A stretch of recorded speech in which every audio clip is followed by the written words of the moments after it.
Hola, hola. Buenas noches, amigos y amigas. Empezando una transmisión. Eh, Viendo que llegue gente primero. Esto va a ser una explicación con manzana del pensamiento capitalista revolucionario, dado que, mira, esto va dedicado principalmente a gente como Paralelo 33, que en algunos videos, en algunos chats y en algunas comunicaciones entre los libertarios han estado dedicándose a decir que yo como que me pasé al fascismo o no sé bien cómo funciona el asunto de lo que están diciendo, pero claramente no es cierto, si no hay ningún paso al fascismo, yo no he cambiado mi forma de pensar, solo se han profundizado y se han ajustado ciertos detalles, pero digamos el significante al que nos referimos, o sea, el significado al que nos referimos es siempre el mismo, han cambiado algunos significantes para que se entienda mejor. Eh, Y creo yo que vamos a explicarlo con manzanita, vamos a hacer un capitalismo revolucionario a prueba de tontos hoy día. Así como que imposible que se pierda si alguno lo ve. Así que he armado un tremendo panel del OBS para ir explicando las cosas. Antes de partir, quiero explicar que existe una diferencia entre lo que conocemos como jerarquía y lo que conocemos como subordinación u orden de subordinación. Una jerarquía es aquello donde existe un mandato y obediencia. Por ejemplo, en el socialismo, la economía está jerarquizada al Estado, es decir, el gobierno dice hay que producir tantas toneladas de acero y las empresas de acero estatales tienen que producir esa cantidad de acero. Mientras que en el neoliberalismo existe una subordinación de la economía al Estado, es decir, en lugar de que haya una orden directa y un hay que hacer tal cosa, existe un no de, existe un posicionamiento de límites, es decir, te dicen, mira, estas son las cosas que no puedes hacer, todo lo demás lo puedes hacer. La subordinación implica que yo te digo lo que no puedes hacer, que yo te pongo unos límites, ¿no es cierto? Lo que Axel Kaiser y los neoliberales siempre han llamado que el Estado pone las reglas y el mercado juega libremente en ese campo de fútbol, digamos, que el Estado es el árbitro. Entonces hay una subordinación. Los jugadores de fútbol no tienen una jerarquía respecto del árbitro, sino que lo que tienen es una subordinación respecto del árbitro. Es decir, en lugar de que los jugadores de fútbol tengan que obedecer al árbitro y jugar como el árbitro dice, tienen que evitar hacer las cosas que el árbitro les prohíbe. Bien, y esa es una diferencia entre subordinación y jerarquía que va a estar constantemente siendo observada, digamos, en esta explicación. Y la explicación va a comenzar, digamos, con una, una, ¿cómo explicarlo? Vamos a comenzar explicando desde este prisma, desde esta diferencia entre subordinación y jerarquía, lo que es el viejo orden, el nuevo orden liberal, y luego vamos a explicar, ¿no es cierto?, el relacionismo metafísico y finalmente el capitalismo revolucionario. La primera imagen que les voy a mostrar, esta imagen la hice hace tiempo para hacer este video, pero no había tenido tiempo para hacerlo. En realidad todavía no tengo tiempo, pero como Paralelo 33 y todos los libertarios en sus zonas de chats de, de, de, de Discord y todo eso se dedican a decir que yo soy un fascista, que soy de tercera posición y hasta se atreven a ponerle un comentario en mi pestaña de comunidad, etcétera. Entonces he llegado a la conclusión de que hay que explicar con manzanita estas cosas, porque de verdad capitalismo revolucionario es un paradigma totalmente nuevo, no se ajusta, no se acoge a ninguna de las definiciones políticas previas, y eso lo vamos a probar a través de esta explicación rápida de nuestra doctrina. Esta no es una explicación completa, va a tener un montón de van a faltar un montón de información, pero es una explicación simple para que todo el mundo entienda la doctrina de lo que nosotros planteamos. Vamos con la primera imagen. Bien, lo que tenemos es el viejo orden, este es el orden jerárquico. Se entiende que Dios está arriba y luego existen dos poderes paralelos que son el rey y el papa, el clero y la nobleza, y abajo está el pueblo. Todos vimos eso en historia, ciencias sociales, todos sabemos cómo funciona, digamos, el viejo orden. Primero arriba está Dios, representado por qué, por el Dios de la Biblia, estamos hablando del medio europeo. Después de Dios ponen el poder al Papa y al Rey. El Papa y el Rey, ¿no es cierto?, se fiscalizan mutuamente, son poderes en competencia, como pasa hoy en día con los poderes del Estado. A veces están de acuerdo, a veces no, etcétera. Del Papa emana el clero y del Rey la nobleza, y el pueblo, ¿no es cierto?, se encuentra sometido jerárquicamente a obedecer a ambos de estos. Pero a su vez que existe esta orden jerarquía, este orden jerárquico en el que el rey tiene que obedecer a Dios y el papa tiene que obedecer a Dios, la nobleza tiene que obedecer al rey y el clero tiene que obedecer al papa y el pueblo tiene que obedecer a la nobleza y al clero. existe también un orden de subordinación, que es la siguiente imagen, ¿no es cierto? Si representamos los mismos colores, ¿no es cierto? Tenemos el azul oscuro para Dios, el negro para rey, o sea, para el poder temporal, el celeste para el poder divino y el café para el pueblo común y corriente. Nos encontramos con que existe, bueno, que el clero a menudo se sale de lo que ordena Dios, que y también coarta cosas, ¿no es cierto? Vemos que quedan cosas que dentro de la ley de Dios que quedan fuera porque el clero las restringe. A su vez, el rey también a veces se sale de la ley de Dios. Esto es fáctico, digamos, pero y también hay partes de la ley de Dios que restringe y la capacidad de acción, digamos, del pueblo, que es la parte café, está subordinada a un espacio pequeño que está demarcado por estos dos grupos. Entonces entendemos que primera escena es jerarquía, quién obedece a quién. Segunda escena es la subordinación, siempre la vamos a representar así con círculos, digamos, con círculos, con óvalos. ¿Qué significa subordinación? Significa es lo que es dentro de qué marco existe la posibilidad de actuar. Bien, el sistema liberal, que comparten liberales, conservadores y libertarios, consiste de la siguiente manera. Existe como una libertad que ninguno puede definir claramente lo que es, está acá arriba. Está el Estado, que es como algo que bloquea parte de la libertad, y están los individuos que reciben libertad y al mismo tiempo se les es bloqueada. La libertad es entendida como anterior y superior al Estado, y luego se entiende el Estado como el paraguas, que sería el Estado. Para los conservadores hay una pila de cosas que hay que bloquear porque ellos llaman libertinaje a esas cosas, ¿no es cierto? Son las cosas que a los conservadores no les gustan, como las drogas o la prostitución. Ellos dicen eso es libertinaje. Y para los liberales, libertarios, esto sería una imposición de una moralidad, y por lo tanto no debería ser correcto que te impongan una moralidad, porque la violencia, bla, bla, bla, el NAP y toda la mierda, y por lo tanto no debería existir esa porción del Estado. Entonces los libertarios abogan porque la pelotita negra sea lo más pequeña posible, o ojalá inexistente, para que el individuo reciba, ¿no es cierto?, toda esta libertad. Esto es muy teológico, ¿eh? La idea de la estructura jerárquica que tienen los libertarios y los conservadores. Es muy teológica, a pesar de que los libertarios suelen ser antirreligiosos, hay una estructura teológica y una libertad que emana de alguna forma y que existe sin que sepamos realmente y claramente lo que es, y hay un Estado que la bloquea, y están los individuos, ¿vale? Y luego tenemos el esquema neoliberal. En el esquema neoliberal tenemos que es un esquema que no es jerárquico, es un esquema de subordinación. El esquema neoliberal o del consenso neoliberal socialdemócrata involucra desde el socialismo moderno, el PSOE en España, el Partido Socialista de Chile, hasta el libertarianismo, y involucra que el mercado, que sería como el ámbito de acción de las personas en lo económico, está subordinado al Estado. Pero esa subordinación, la discusión tiene que ver con el espacio que se le deja, ¿no es cierto? Para la gente más de izquierda, hoy en día no cree, la mayoría, no creen que el mercado deba obedecer al Estado, por lo tanto no creen en una estructura jerárquica, sino que creen en una estructura de subordinación, es decir, que el Estado tiene que subordinar al mercado lo más posible, por lo tanto achicar el círculo, el óvalo amarillo que tenemos, mientras que para los libertarios, para los liberales, para los conservadores, eso tiene que ser lo más grande posible.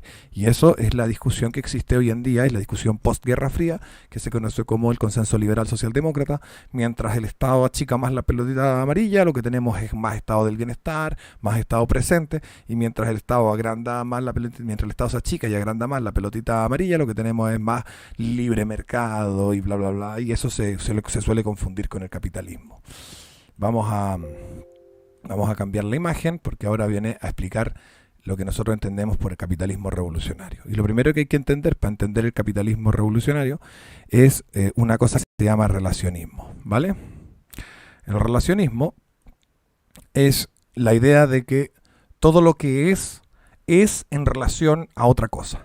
Bien, para el capitalismo revolucionario el átomo no es átomo por sí mismo, sino que es átomo en relación a los demás átomos. El neutrón, el protón, el electrón son protón, neutrón y electrón en relación a el otro protón, el electrón y el neutrón. No son protón, electrón y neutrón por sí mismos, sino que lo son en tanto están relacionados con otros seres. Y a su vez las galaxias no son galaxias por sí mismas, sino que son galaxias en relación a las otras galaxias y en relación a las estrellas que la componen, y cada una de las estrellas que los componen es estrella en relación al resto de las estrellas y planetas, y etcétera.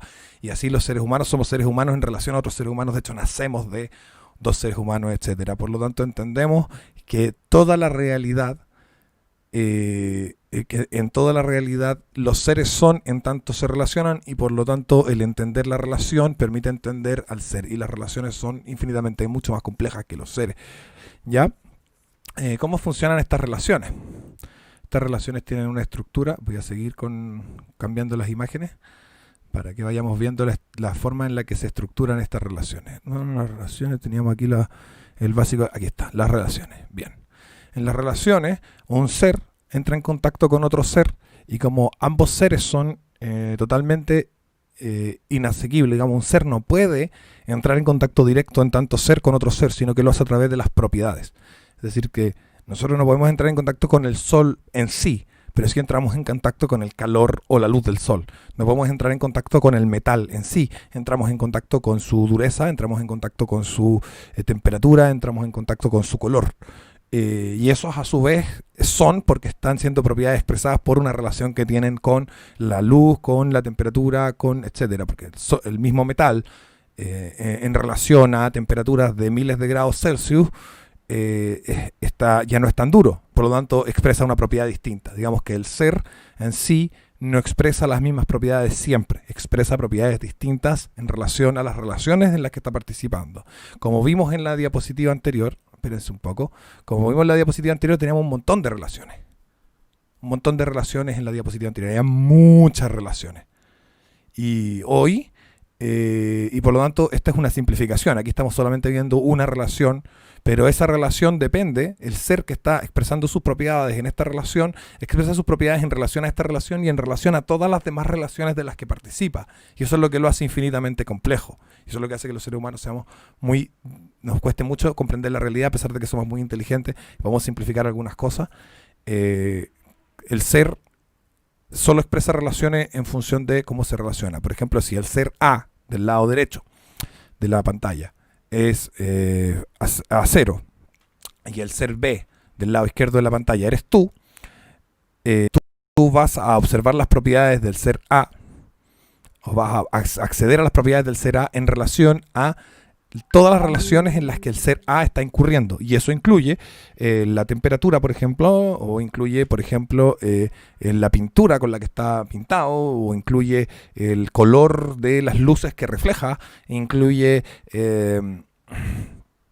todo lo que podría, digamos, todas las relaciones en las que podría estar participando este ser a cero. Y por lo tanto tu acceso al ser a cero no es un acceso al acero en sí, sino que lo que tú tienes es un acceso a las propiedades que expresa el acero en función de la relación que tiene contigo, con tus sentidos, digamos, tus ojos, tu tacto, tus cinco sentidos y el resto de tus sentidos, en relación, por ejemplo, a también tus conocimientos, tus capacidades intelectuales y también en relación a los restos de relaciones en las que este acero participa, porque participa de otras relaciones, inevitablemente ese acero participa de otras relaciones. No hay un acero solo en la nada, en el vacío absoluto, que pueda ser observado por un ser y por lo tanto todo lo que nosotros percibimos y todo lo que se percibe y todo lo que es percibible e incluso aquello que no es percibible no son los seres en sí, sino que son las propiedades que cada ser expresa cuando se relaciona. Eso es muy importante entenderlo porque luego lo vamos a ver en las relaciones sociales. Sigo con las imágenes.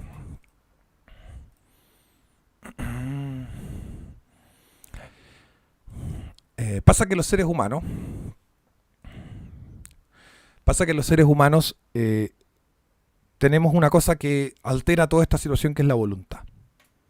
Y la voluntad hace que las formas de relacionar a los seres humanos no sea la misma forma que tienen de relacionarse una piedra con el vidrio. La piedra contra el vidrio expresa inevitablemente sus propiedades, el vidrio contra la piedra expresa inevitablemente sus propiedades, y al expresar inevitablemente sus propiedades chocan y generan un resultado que es esperable, que es predecible, mientras que el ser humano, al ser un ser dotado de voluntad, de una conciencia volitiva, las relaciones en las que incurre no son predecibles, no son esperables, no son necesarias, digamos, en términos lógicos. ¿Por qué? Porque pueden pasar distintas cosas. Ahora, el ser humano es un ser y por lo tanto tiene una naturaleza de ser y por lo tanto lo que expresa así son sus propiedades, algunas de las cuales dependen de la voluntad, pero nosotros sostenemos que la mayoría de las cuales dependen de su ser. Bien, el ser humano no es un individuo, en el sentido individuo de la ilustración, que es como este ser que tiene voluntad y que por lo tanto hace un poco lo que se le para la raja, sino que para nosotros el ser humano es un sujeto que está sujeto a su tiempo, que está sujeto a sus condiciones del entorno, que está sujeto a sus condiciones de sí mismo. El sujeto no está libre, el sujeto está sujeto a su materialidad, está sujeto a su corporalidad, está sujeto a la materialidad que lo rodea, sujeto a un tiempo, está sujeto a un espacio, está sujeto a unas relaciones y a unas condiciones externas. No está libre, no hace lo que quiere, y si intenta hacer lo que quiere, sufre en sus carnes las consecuencias. Un muy buen ejemplo de esto, digamos, un libertario te va a decir, la feminista es libre de no casarse y vivir con gatos y morir sola.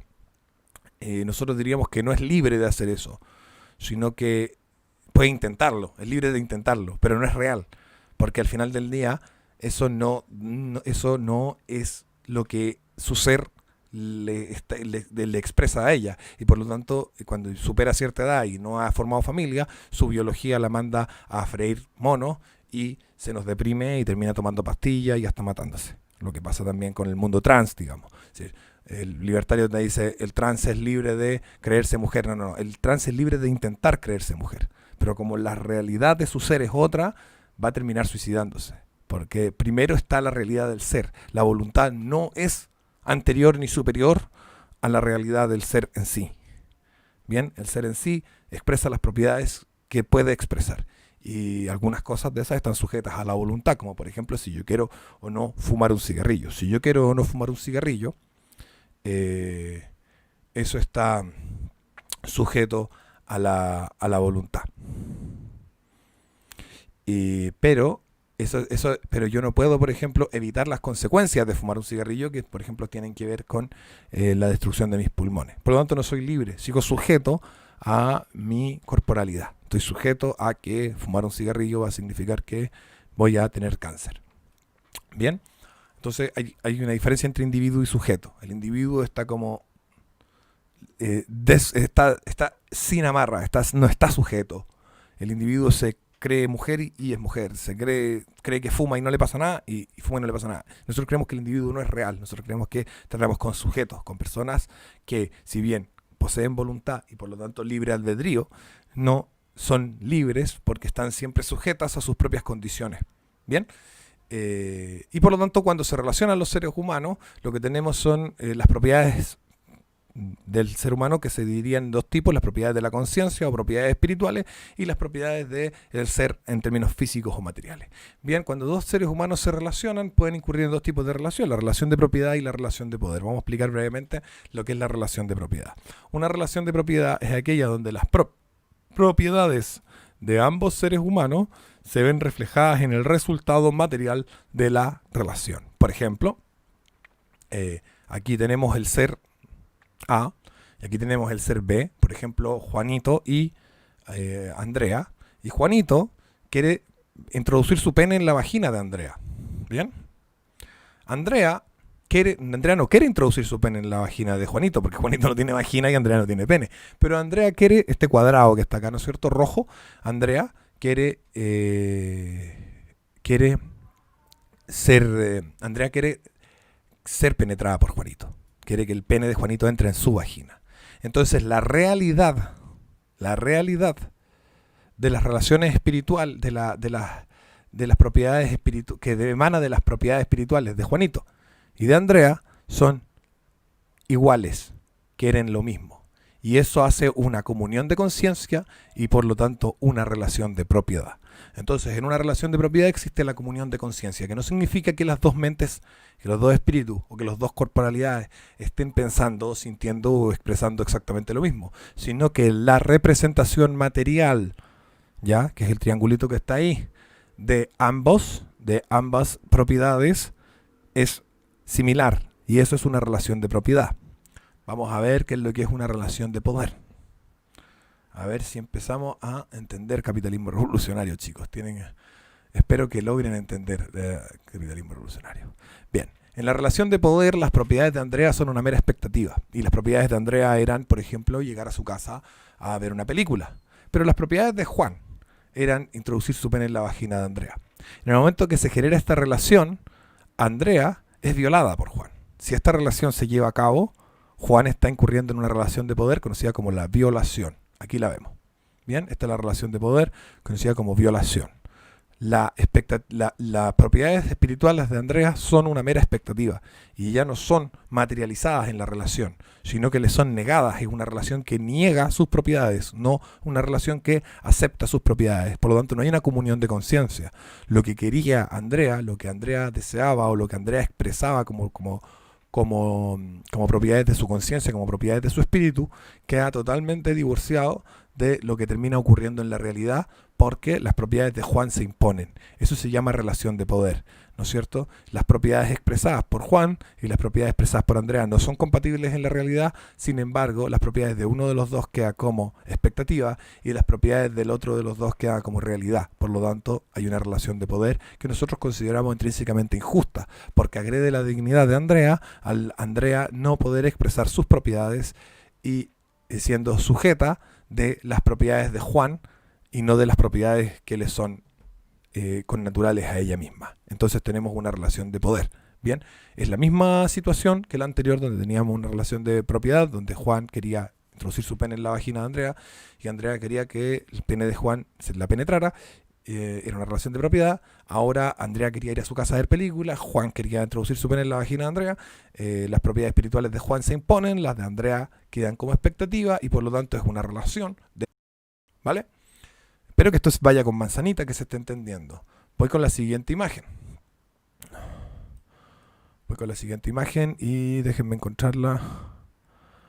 Bien. El ser humano va a tener una clasificación de 6 formas de propiedades, ¿no es cierto? Hay 6 formas de propiedades que emanan del ser humano. Ahí está el ser humano y aquí están sus propiedades, las 6 formas de propiedades.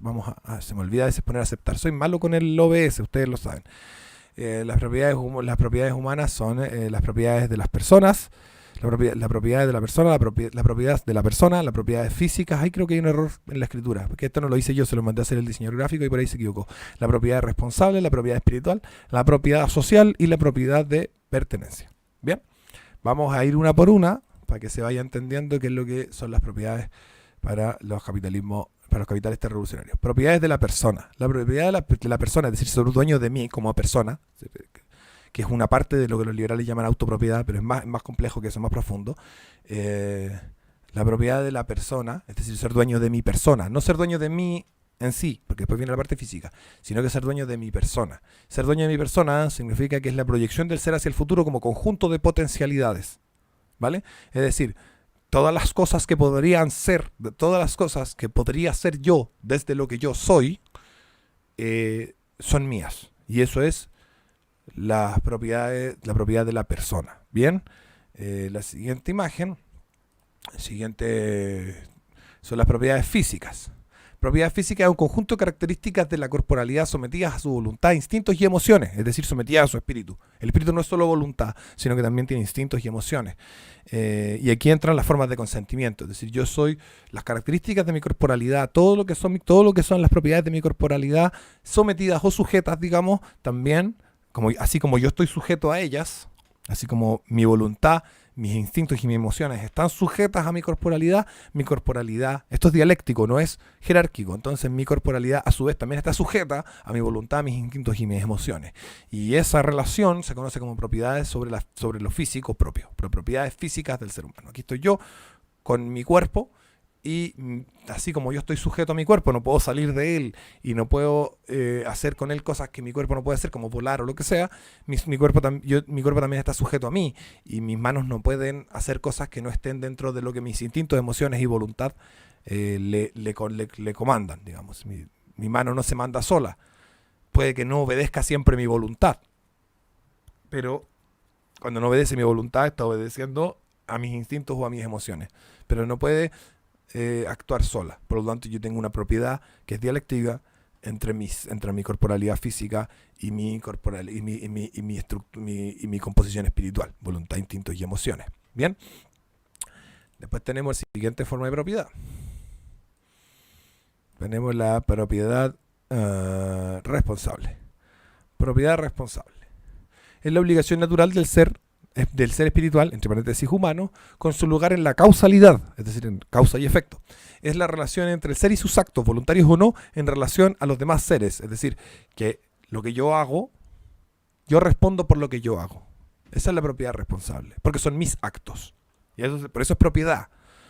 Porque no es solamente el hecho de que yo respondo por lo que yo hago porque sí, sino que yo respondo por lo que yo hago precisamente porque es lo que yo hice. Bien.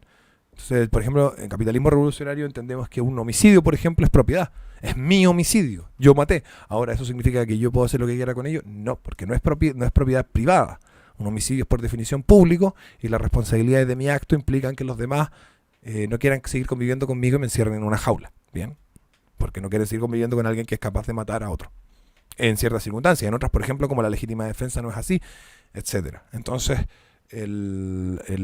yo como ser actúo y afecto a otros seres y soy responsable de cómo los afecto. Y eso se llama propiedad responsable. Bien.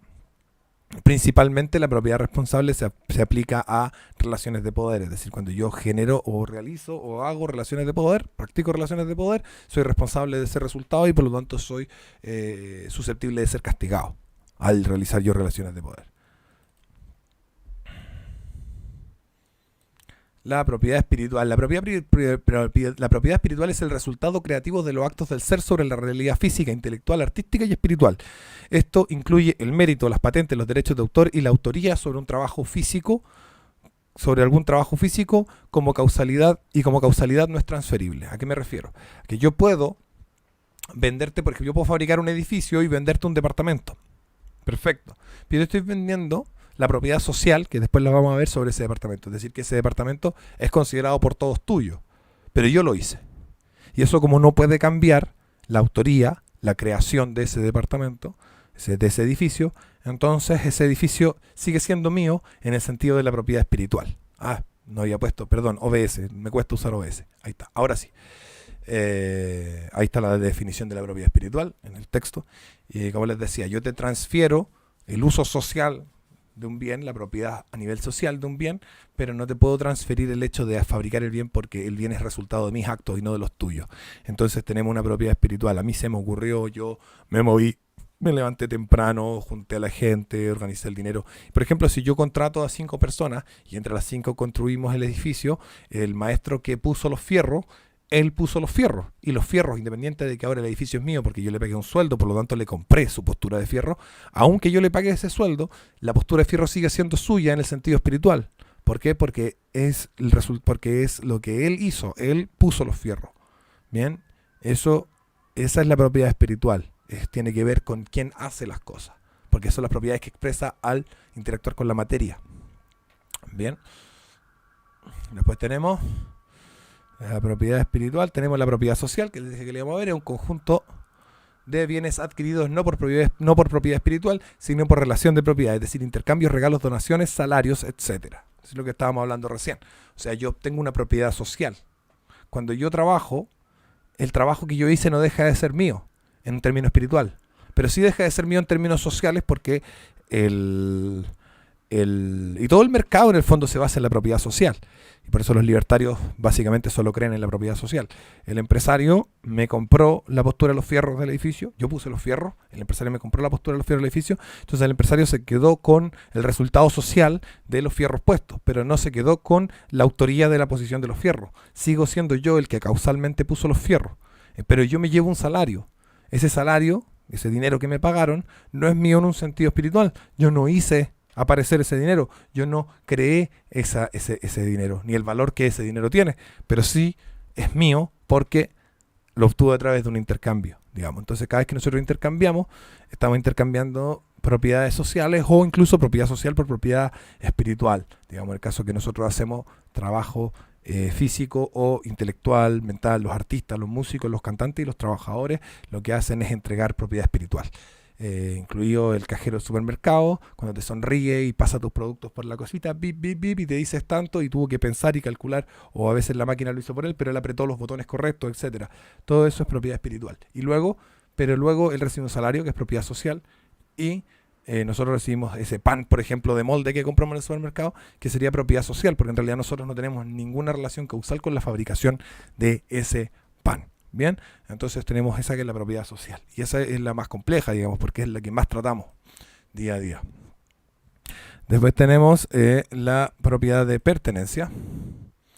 Y la propiedad de pertenencia de toda persona es el resultado de un conjunto de relaciones previas para que su existencia sea posible. Esto está mal escrito, el diseñador gráfico, le mandé el texto bien, pero el diseñador gráfico parece que lo hizo a la rápida. Bien, para que su existencia sea posible, causalmente es necesaria una relación histórica de tipo sexual enmarcada en un conjunto de relaciones sociales previas. Bien, es decir, cuando yo existo porque mis papás follaron, sí, pero mis papás follaron porque se conocieron en un carrete, porque hablan el mismo idioma, y etcétera. Entonces hay una serie de cosas que me hacen a mí existir y a su vez que me hacen existir de la forma en la que yo soy, digamos. Esto tiene que ver con el ser sujeto. Yo estoy sujeto a haber nacido de Felipe Izquierdo y Magdalena Almarza, que se conocieron en una fiesta en el año 1938 en Las Condes. Entonces yo soy porque mis papás eran cuicos y mi mamá era cuica y estuvieron en el mismo carrete, y mi papá estaba en ese carrete porque el huevón tenía cosas que hacer importantes, pero el huevón se le ocurrió fumarse unos pitos y se quedó hasta más tarde. Por lo tanto estoy porque estoy sujeto a la relación de mi viejo, por ejemplo, con su dealer de marihuana de la época. Estoy sujeto a todas esas relaciones, es decir, soy el resultado de un conjunto de relaciones. No soy yo un ser absoluto por mí mismo, sino que soy un ser que emana de un conjunto de relaciones. Y al yo emanar de un conjunto de relaciones, ¿no es cierto?, pertenezco a ese conjunto de relaciones. Y estas son de tres tipos, ¿no es cierto?: familiar, político y étnico-cultural. Familiar tiene que ver con haber nacido dentro del seno familiar. Político tiene que ver con las circunstancias políticas que me sujetan a mi existencia. Y étnico-cultural tiene que ver con las condiciones tanto de idioma, como de religión, como de raza, en las que yo enmarco mi existencia inevitablemente, no porque yo lo desee, sino porque así es. Bien, eso era importante tratarla de, porque eso también es tuyo y obviamente es tuyo y de todos los demás que participan de ese conjunto de relaciones, y por lo tanto tienen un derecho a alterar eso. Y eso es lo que de ahí viene el patriotismo. El patriotismo es: tengo derecho a decidir cosas sobre mi país porque resulta que es mi país, resulta que yo emano de este país y lo que venga en este país emana de mí, lo que vaya a pasar mañana en este país emana de mí. Por lo tanto yo tengo voz y voto, tengo derecho a decir y decidir respecto a eso. Vamos a ver un poquito lo que es la definición de Estado. Bien, para la izquierda el Estado somos todos. Para los liberales y los conservadores, para el Estado es un aparato burocrático que posee el monopolio de la violencia legítima. En cambio, para capitalismo revolucionario, el Estado es la institucionalización de la institucionalización formal de las relaciones de poder. Digamos que una mafia no es un Estado, porque una mafia, si bien tiene una institucionalización de las relaciones de poder, es decir, te roba, te va todos los lunes a tu restaurante a cobrarte protección, por ejemplo, no existe una formalidad. Una formalidad es la Constitución, son las leyes, los códigos, la contractualidad que existe ahí, sea voluntaria o no, que es un reclamo de los libertarios, un reclamo válido, conversable, pero existe una contractualidad que hace al Estado. El Estado no surge sin una contractualidad, y no es Estado sin esa contractualidad. Y por lo tanto es la formalidad la que le da su condición de Estado. Hay una institucionalización, es decir, que las relaciones de poder son predecibles, repetitivas, y que sabemos cómo van a funcionar. Nosotros sabemos que si matamos a alguien van a investigarlo, y si nos pillan nos van a meter a la cárcel. Sabemos más o menos que la condena va a dar entre 5 y 10 años, etcétera. Todo eso es una institucionalización. Pero además esa institucionalización está formalizada, y eso es lo que nosotros consideramos que es el Estado. Toda institucionalización formal de las relaciones de poder es el Estado. O sea, si el anarcocapitalismo tiene una agencia de defensa o protección o no sé qué, que formaliza las relaciones de poder que va a realizar a través de documentos, textos y no sé qué, donde le está formalmente informando a los demás cómo va a llevar a cabo sus relaciones de poder, sigue siendo un Estado dentro de la definición de capitalismo revolucionario. No ha dejado de ser un Estado porque está formalizando relaciones de poder, y todo lo que formaliza institucionalmente relaciones de poder es un Estado. Bien, continuamos. Continuamos a examinar. Vamos a la siguiente imagen, que creo que son las últimas. Bien, nosotros creemos que... No, al revés. A ver, no era esta. Esta. Nosotros creemos que a lo largo de la historia las relaciones de poder han tenido un orden de subordinación con las relaciones de propiedad, en las que las relaciones de propiedad han tenido que enmarcarse y operar dentro de las relaciones de poder. Esto es muy parecido al esquema de neoliberal, no sé si se fijan, usé los mismos colores para que se entienda, porque es muy similar. El neoliberalismo dice Estado por fuera, subordinando el mercado. Independiente del tamaño que tenga cada una de estas cosas, nosotros creemos que el problema no es el tamaño, y ahí es donde nosotros divorciamos completamente el liberalismo, porque hasta el momento un liberal puede decir, estoy más o menos de acuerdo con prácticamente la totalidad de las cosas que ha dicho Izquierdo respecto a temas políticos, probablemente el relacionismo metafísico no lo considero, pero el hecho de que las relaciones de poder y las relaciones de propiedad, etcétera, estoy de acuerdo con él, pero aquí es donde nosotros vamos a tener una diferencia fundamental, porque para un libertario, para un liberal, estas relaciones de poder que enmarcan a las relaciones de propiedad deberían achicarse, deberían darle más espacio y que el círculo de las relaciones de propiedad crezca lo más posible. Y ojalá se convierta todo en relaciones de propiedad y las relaciones de poder desaparezcan. Bien, eso no solamente es utópico, sino que no atiende a la raíz fundamental del problema. Y la raíz fundamental del problema es la subordinación, que la subordinación está realizada de una forma injusta. ¿Injusta por qué? Porque las relaciones de propiedad son aquellas que existen en la realidad toda, con excepción de los seres humanos, que somos los únicos que ejercemos relaciones de poder. Toda la realidad es la expresión de relaciones de propiedad. Como hablábamos de la piedra contra la ventana, la piedra no puede más que expresar sus propiedades contra la ventana, y la ventana no puede más que expresar sus propiedades contra la piedra.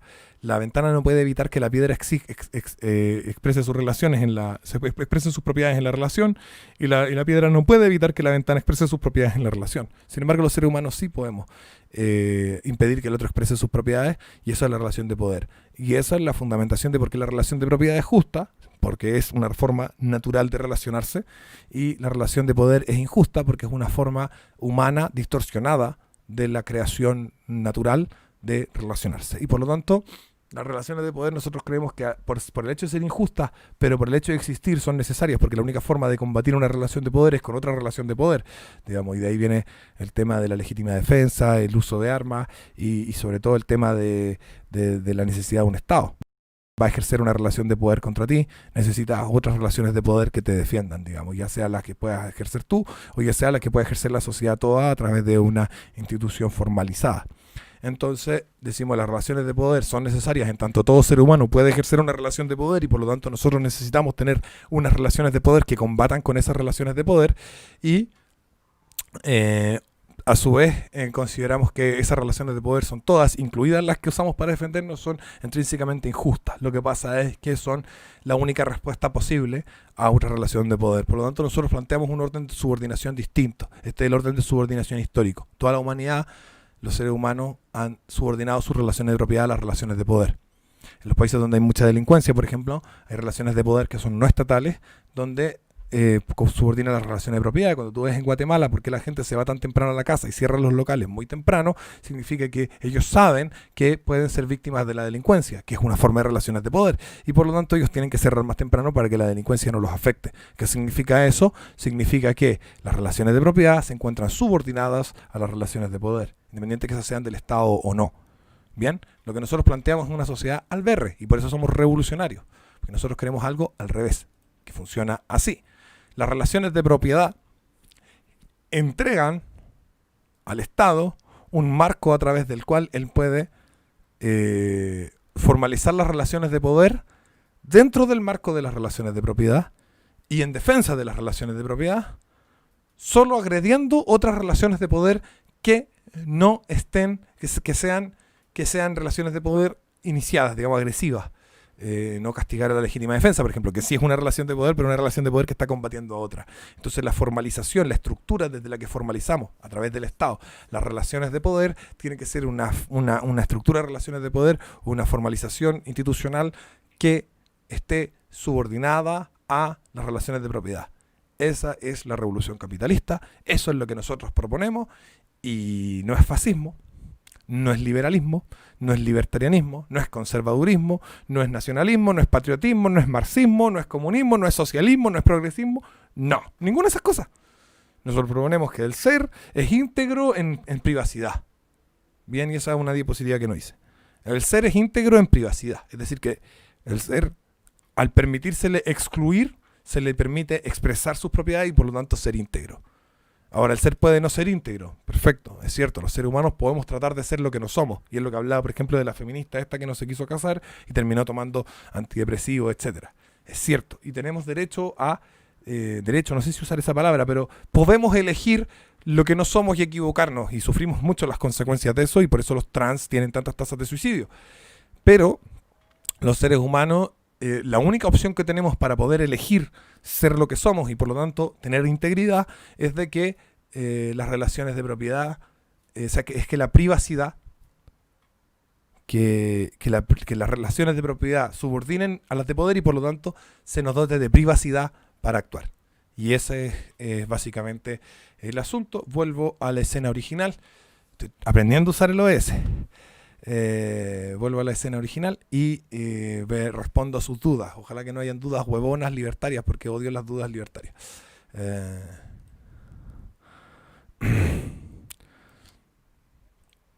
Yo probaría el aborto postparto obligatorio para la haitiana. Qué tonto este.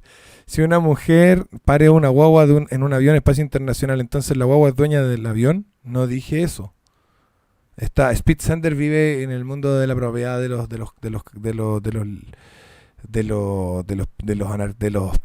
libertarios. Todavía no entiende que propiedades es, como dije al principio, algo mucho más profundo. Lo único que pretendía Speed Sender, ¿dónde a diferencia de Chile, donde solo hecho de parir en Chile ya eres chileno, por lo tanto no puedes deportar ni a los padres, bla bla bla. Cabros, ¿de qué están hablando? No están hablando de lo que yo estoy hablando. Seba, algunas propiedades emanan de otras, todas las propiedades emanan del ser. El problema es que emanan del ser, todas las propiedades emanan del ser, pero emanan del ser en relación al resto de relaciones en las que el ser está inserto, digamos, todo ser está inserto en infinitas relaciones. Por ejemplo, tú ahora estás relacionándote con la pantalla del celular o el computador, donde sea que estás viendo esto, y al mismo tiempo estás relacionándote con una luz ambiente, con un sonido ambiente, con una temperatura, con una hora, con un tiempo, con una construcción física en la que estás inserto, etcétera. Entonces las relaciones de todas las relaciones en las que estás participando influyen en las propiedades que emanan de ti. Luego, todas las propiedades emanan de ti, pero emanan en relación al resto de las relaciones, incluida la relación en la que se manifiestan. ¿El aire que respiro es mi propiedad? No, por supuesto que no, eso es tonto. Depende de cuál de todas las... Vimos 6 tipos de propiedades, Diego Hinojosa. ¿De qué tipo de propiedad estás hablando que sea tu aire? No sé, dime. Seba, entonces si un extranjero nace en el país, ¿tiene derecho a ser chileno? Depende. No estamos hablando de eso. El extranjero nace en Chile, pero hay como dije nuevamente, ¿por qué simplifican? Yo de verdad que no puedo entenderlo. Yo creo que de verdad a veces como que siento que el ser humano es tonto y se merece morir por lo estúpido que es. A ver, yo dije, de nuevo, desde el principio he dicho, que hay una infinita complejidad de relaciones y que todos los seres se encuentran participando de incontables relaciones. ¿No es cierto? Y que todas esas relaciones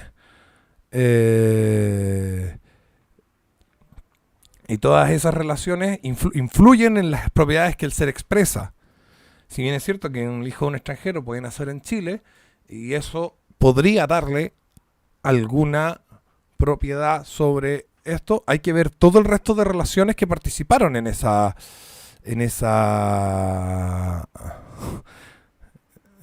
y si la élite está usando el liberalismo para eliminar al Estado y crear un tipo de corporación o empresa privada que controle todo.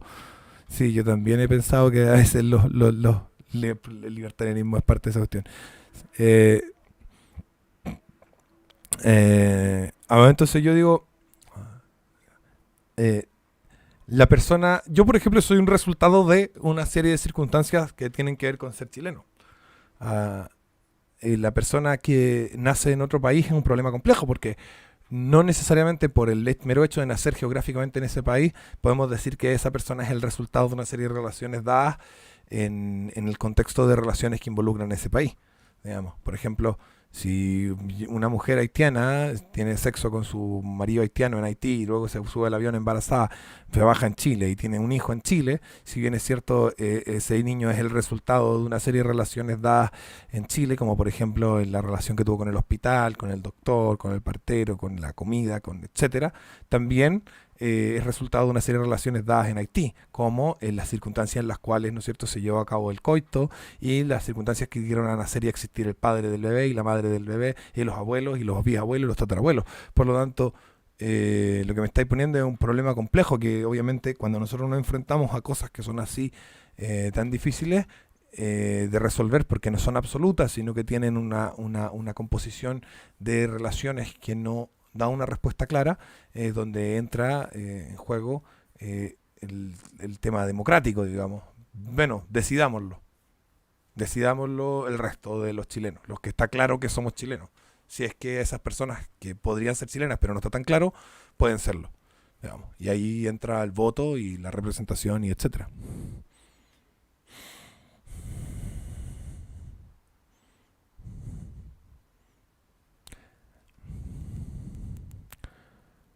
¿De dónde se extrae que el Estado es una relación de poder? Porque el Estado cuando interactúa contigo, Ángel, el Estado existe y está ahí y la gente lo acepta, pero la gente lo acepta porque no está interactuando con él. Pero en el momento que el Estado interactúa contigo, y el momento en que el Estado interactúa contigo es cuando llegan a tomarte detenido, la gente, no sé si tú te das cuenta que menos del 1% de los delincuentes se entregan a la policía.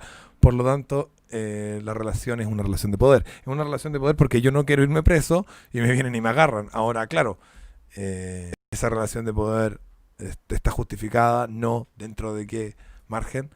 Nosotros los capitalistas revolucionarios creemos que eso depende del orden de subordinación de las relaciones sociales. Pero pero el Estado siempre es relación de poder porque el Estado entra en contacto contigo en el momento en que te va a tomar detenido. Entra en contacto contigo en el momento que te dice págame esta multa o te encierro. Y ahí es donde entra en contacto con el Estado.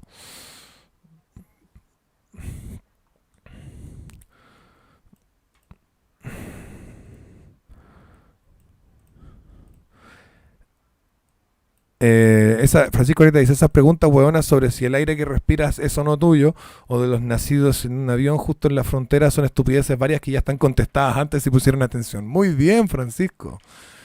Eh, Vamos a buscar la pregunta completa de Ángel porque dice que no la leí entero. ¿De qué se extrae que el Estado es una relación de poder? ¿De dónde se extrae que el Estado es una relación de poder ya que la gente acepta el Estado y por lo tanto es una relación de propiedad?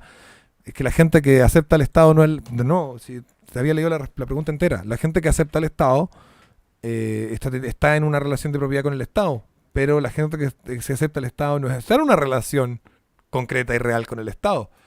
O sea, está en relación al Estado en tanto que el Estado existe, pero no está en relación al Estado en una relación directa y concreta con él. Los que están en relación directa y concreta con él son los que se están yendo presos. Y eso.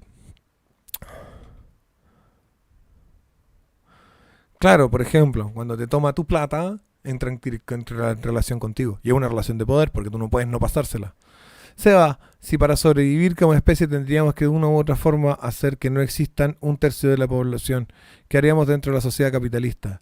No, dentro de la sociedad capitalista, en ese escenario, desaparece la especie nomás porque nosotros no tenemos derecho a hacer algo como eso.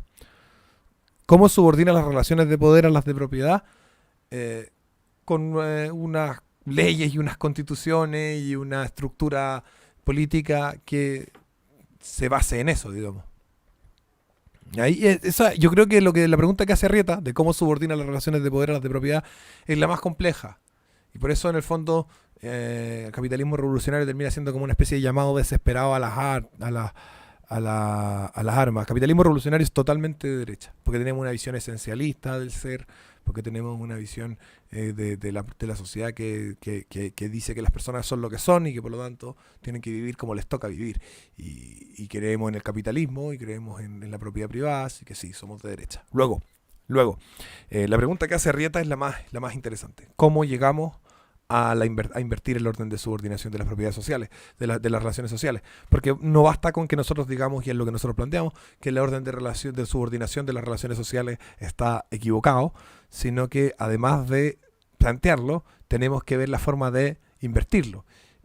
Hasta el momento yo lo único que pienso, y es porque tal vez en ese sentido soy un poco más obstuso y tal vez no soy tan inteligente en esa área, en esa materia, es en que la gente haga conciencia de esto, saque unas metralletas y derroque los gobiernos de todo el mundo e invierta en la orden de subordinación de las relaciones sociales. Pero no es tan fácil hacerlo como decirlo. Deben haber estructuras y formas mejores de hacerlo que no se me han ocurrido a mí.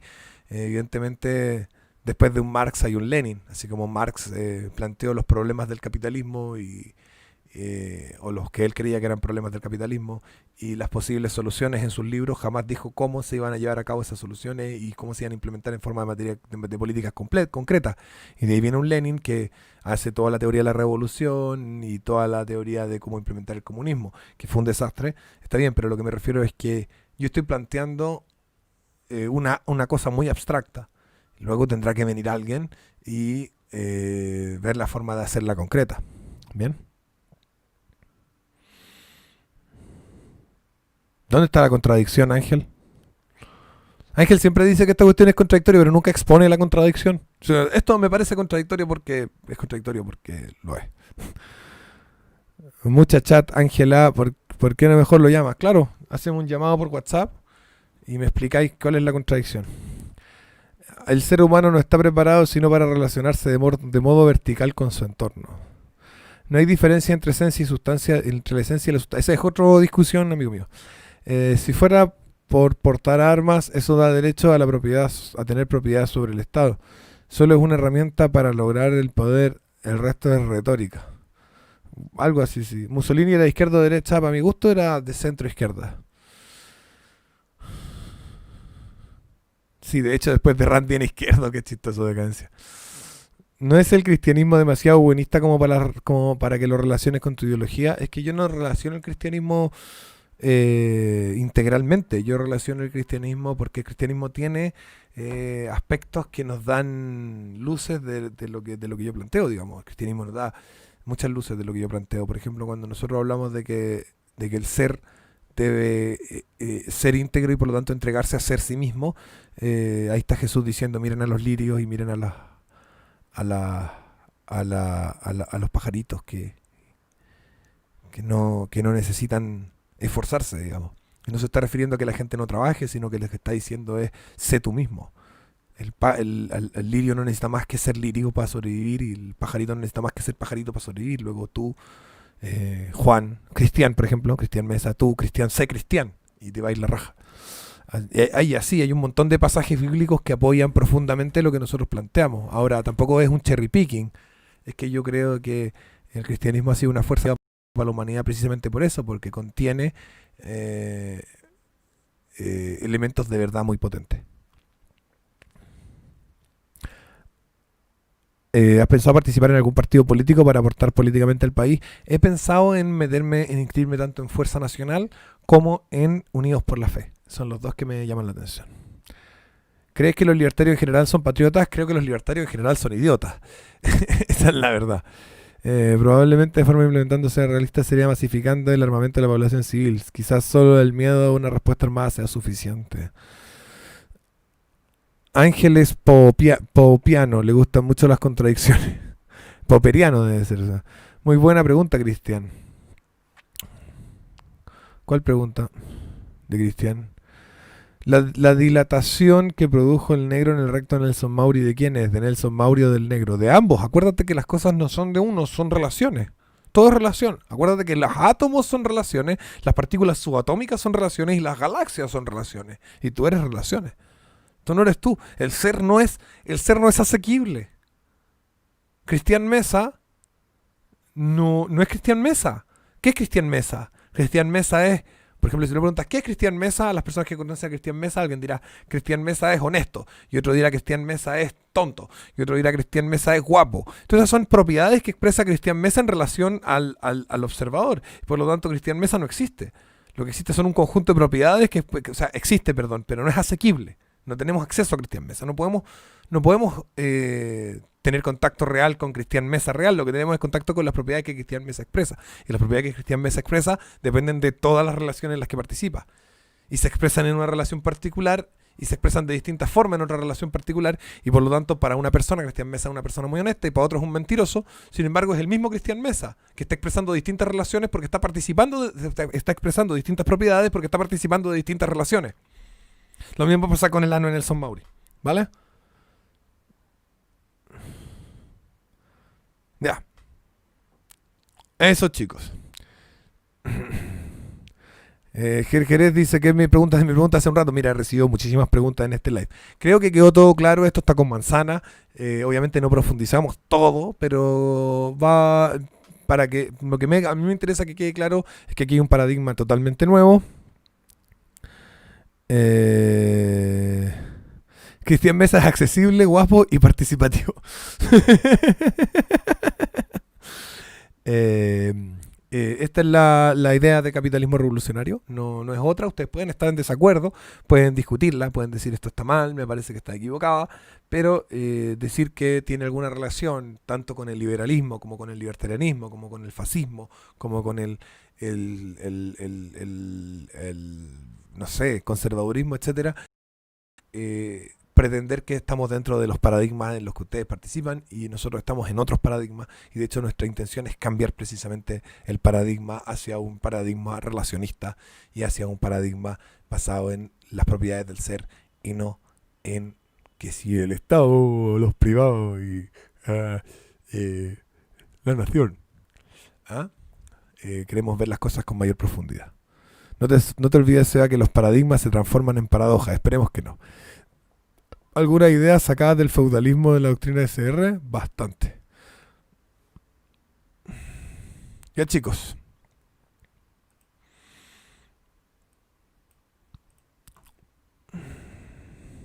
Ya, Corvos Chileno se ha bloqueado por andar difundiendo marchas neonazis en mi canal. Bloqueado. Listo.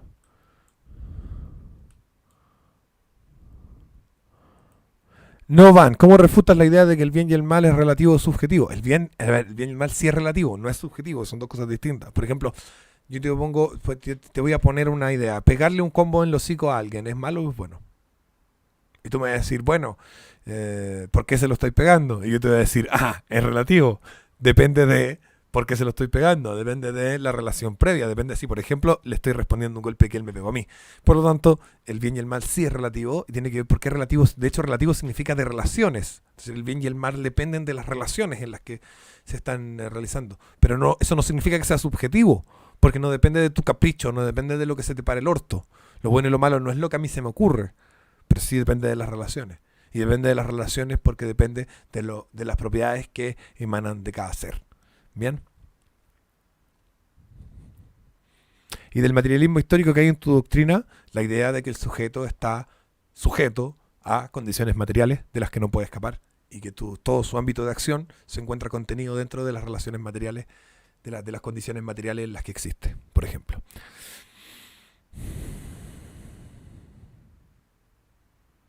Si existe un ente, tiene propiedades exclusivas de ese ente, por su ser. No es mera relación, pero esas propiedades existen como propiedades que se expresan en relaciones. Esas propiedades se expresan de forma distinta en cada una de las relaciones. Y no tenemos acceso a las propiedades en sí tampoco. No tenemos ni acceso al ser en sí, ni a las propiedades en sí. Lo que tenemos acceso es a las propiedades en relación a las relaciones en las que el ser participa. ¿Ya? Y bueno, chicos, que les vaya a todos la raja, buena semana. Yo estoy todo molido porque ayer tuve karate y tengo que editar un video ahora que grabé en la tarde. Así que chao, chao. No se olviden de compartir, suscribirse y donar.